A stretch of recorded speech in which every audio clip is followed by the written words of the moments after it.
Hello friends, welcome to my YouTube channel. In this video I am going to show you how to unblock email ID in Microsoft Outlook.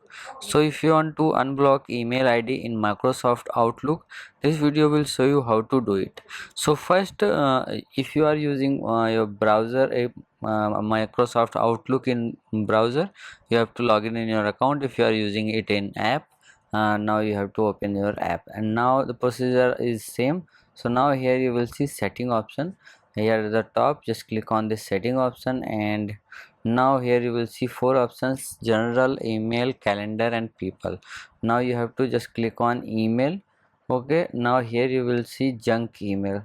Now click on it, and here you will see this is the mail which I have blocked. So now I have to, if I want to unblock this one, this here you will see on delete option, just click on this delete option.